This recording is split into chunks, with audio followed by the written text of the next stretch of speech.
COVID going to be over? Talk about vaccinations. Sounds like the end is imminent.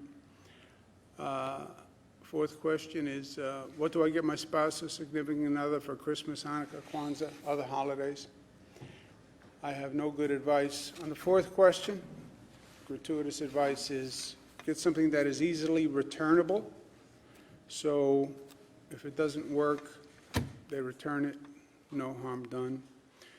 A little more gratuitous advice. I have a birthday coming up. One of my daughters called me this morning and said, what do you want for your birthday? I said, it's up to you, but not a sweater or a tie, which I consider default gifts. They're default gifts. Person can't figure out what to get you. What did they get you? Sweater or a tie. No sweaters or ties. Holiday season is 37 days. We talked about Thanksgiving. It's not about Thanksgiving. Thanksgiving is the commencement of a holiday season. And it goes from Thanksgiving to post-Thanksgiving to Black Friday to commencement of holiday parties, to commencement of holiday travel, to commencement of holiday celebrations. That is 37 days up to New Year's Day. And I see that as one period of time that is a period of increased social activity. Increased social activity will increase the infection rate. My opinion, personal opinion, is that you're going to see the increase continue all through the holidays. You'll see it continue through January 2nd, and then the lag for the testing hospitalization, which takes you to about mid-January. Question is, how fast do the cases increase? Nobody can tell you because it depends on what people do. It is up to us. There is no predetermined fate. It is a pure function of what New Yorkers do. It's a pure function of social action. What can government do during this period? We can warn people, we can educate people, we can enforce restrictions, we can do testing and tracing. What is the biggest fear? The biggest fear is overwhelming the hospitals, period. That's where we are, and that is a serious, serious concern. We announced a 5-point plan the other day.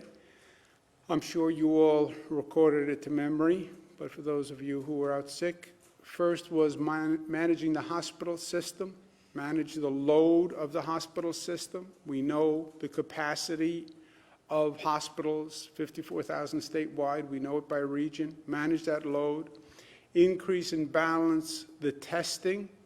There's a lot of demands on testing.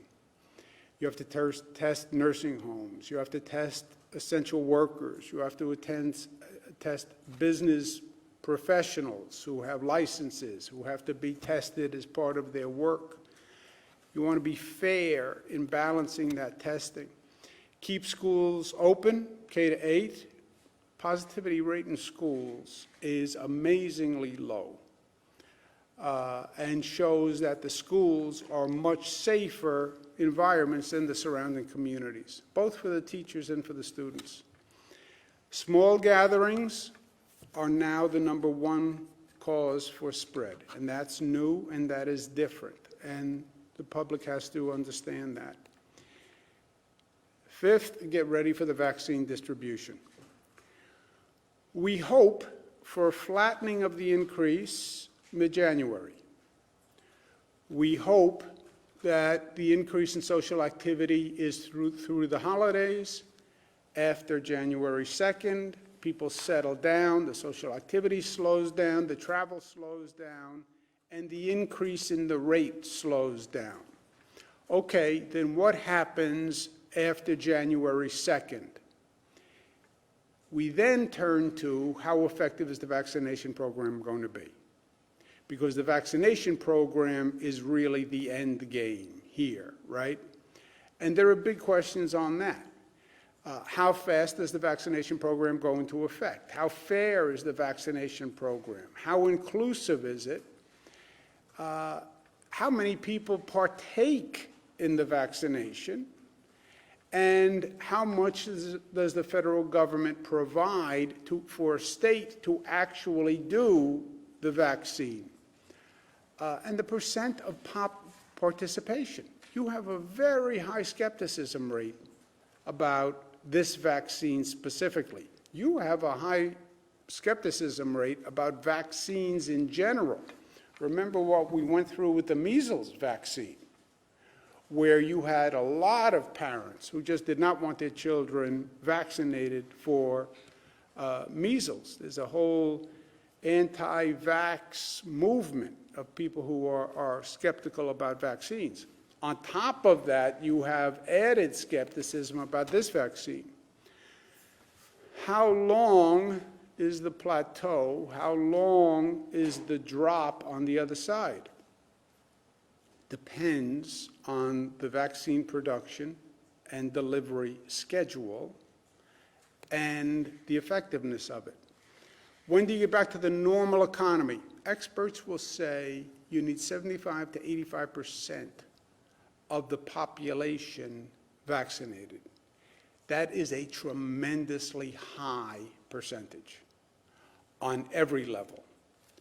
Administration of it and acceptance of it. There is a range of when the experts will say you can get to that point. Some say as soon as June. Some say not until September. Again, nobody knows because there are too many variables. It may also vary state to state, depending on how well that state does, and depending on the receptivity of that state's population. On the vaccines, we've spoken to the FDA. Dr. Hahn is the commissioner of the FDA. We have a New York panel. The New York panel will review the FDA's approval. Why? Because we know we have existing skepticism about the vaccine. Our panel did not create the skepticism. The skepticism existed, and that's why we created the review panel. Kaiser poll says 60% of Americans are skeptical about the vaccine approval process. Kaiser is not a political organization. Pew poll says about 50% of Americans are skeptical about the vaccine. That is very, very troubling. Because if people think the vaccine approval process was politicized, they're going to be less likely to take the vaccine. You saw the numbers we need to participate. You need 75, 80%. If you start with a public where 50% are skeptical about the vaccine, that's a major problem. To combat that problem, about 7 states said, I understand you're cynical and skeptical about this administration's approval process. We'll set up a New York panel, California panel, to review the approval to help build confidence and to counter that existing cynicism, right? It's not that the state's panels created the cynicism created the state's panels. The FDA and this administration created the cynicism. What happened on hydroxychloroquine created the cynicism. The overt political influence that this administration has shown repeatedly that has been imposed on public health officials created the cynicism. So it is real and it exists, and every poll has said the same thing. We've also spoken to CDC, Dr. Robert Redfield.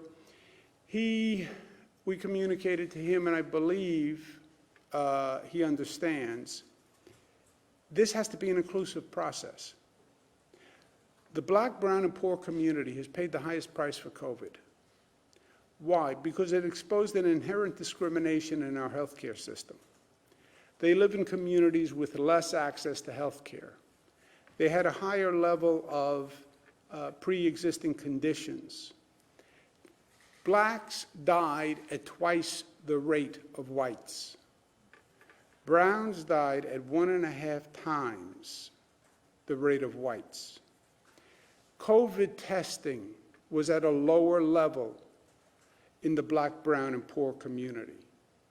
I'm not going to enhance and aggravate the discrimination that has already been manifested by now excluding them or discriminating against them in the vaccination process. New York State will not do that. I believe it's unconstitutional. I believe it's illegal. I believe the vaccine should be made available to everyone, regardless of race, income, religion, etc. And we know that the black, brown, and poor community has already paid a disproportionate price for this COVID virus. And we know the black, brown, and poor community made up a majority of the essential workers who we relied on to do the most important work for us all through this. We also know that if you don't have the full participation of the black, brown, and poor communities, you're never going to hit the goal of 75 to 85%. And that means the vaccination process will fail for all New Yorkers and all Americans. We also know that you can't dissuade the undocumented population from participating. Federal guidance has states signing something called a data sharing agreement. Federal government suggests we identify recipients by using Social Security number, passport number, or driver's license ID number. Those are also proxies to determine citizenship. The federal agreement then says they can share that information with other federal agencies. That triggers ICE and Homeland Security. We have lived this fight in New York with the Trusted Traveler Program and the driver's license program, where we know they were trying to get our list to have ICE use it for enforcement actions. And the third variable is going to be the vaccine funding. I'm working with the National Governors Association. The federal government is not providing any funding to speak of for the states to do the vaccinations. Who's supposed to pay for this? How am I supposed to do the distribution? We have a deficit from COVID.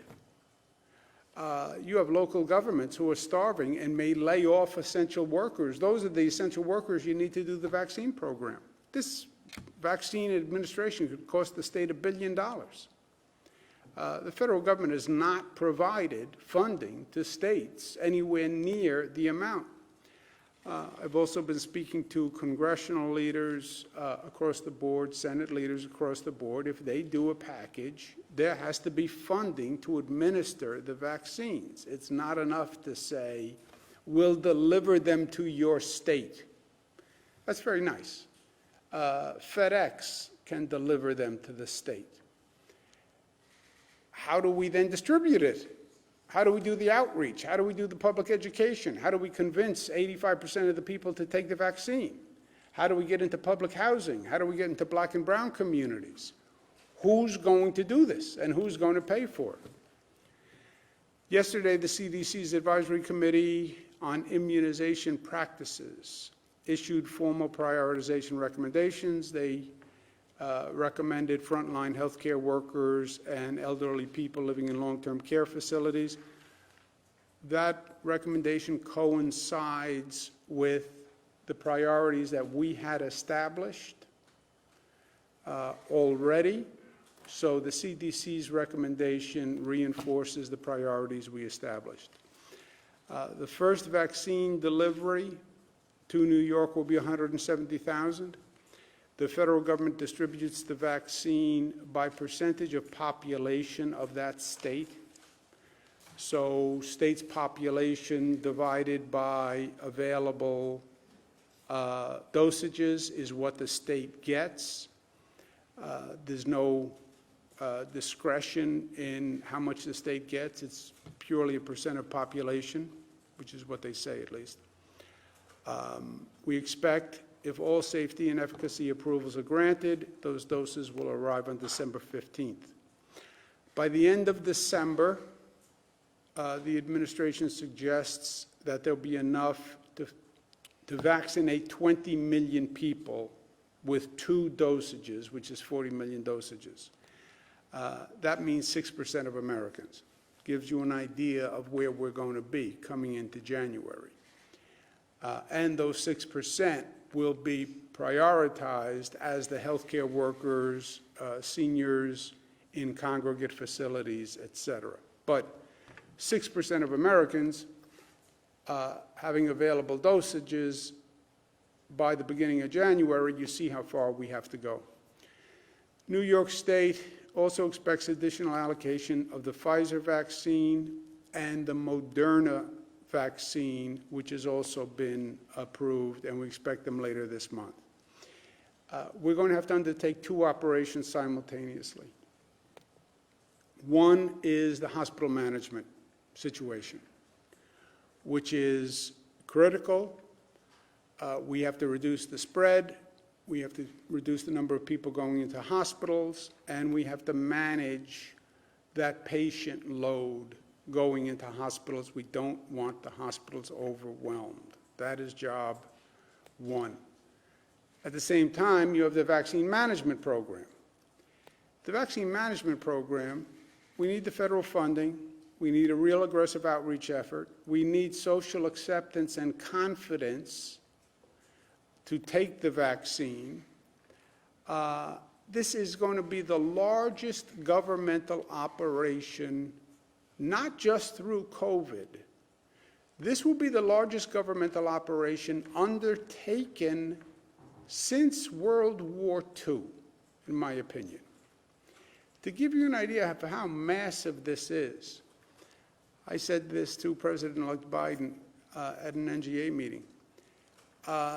This nation has done about 130 COVID tests over the past 9 months, 130 million from day 1 of COVID.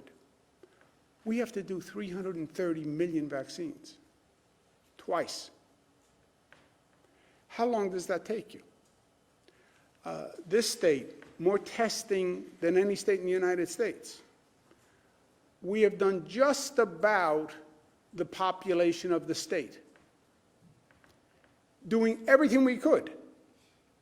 And that's taken us 9 months to do a COVID test. And a COVID test, very few people refuse a COVID test. It's not a frightening test. It's a nasal swab. Now you're asking a person to take 2 vaccines, and you're asking them to take 2 vaccines, which is a more elaborate medical process, and they're distrusting about the vaccine going in. So this is going to be an incredibly challenging period to undertake both of these at the same time. We are going to bring back former Secretary to the Governor, Larry Schwartz, who came and helped us out at the heat of the pandemic. You can see by his face that he's very happy to come back and help once again, and I thank him for the joy that is on his face and his willingness to come back and participate. Larry was former secretary to me, former secretary to Governor Patterson, Deputy County Executive Westchester, Deputy County Executive Suffolk. He's probably one of the most skilled government officials I've ever worked with. He ran the Surge and Flex program, the PPE shortage program the first time around, so he's going to come back and help. Linda Lacewell is going to come back. Simonita Sabotic is going to come back. They helped on the first time around. You can see they're also happy to come back. They're also very big with hand gestures, both of them, if you notice, which is a good way to communicate using the hands. I use hand gestures also. But they were very helpful in the first tranche, and I thank them for coming back and helping again. We're going to have this is a period where we need the public to understand the changing dynamics and how this COVID is now spreading and how dangerous a period we're in with hospitalization. So we're going to do briefings every Monday, Wednesday, Friday, and we'll start that next week. These are the numbers for today. Microcluster zone 5.8, statewide positivity 4.2, overall positivity with the microclusters 4.6. 193,000 tests, 69 New Yorkers passed away. They're in our thoughts and prayers. 3,900 hospitalizations, that's up 150. 742 ICU, 373 intubations. You can see we're looking at this now by region, the regional increase over the last 3 weeks. And you see the same basic curve on every region of the state. First time around, we had a New York City, downstate, Long Island, Westchester problem. That was actually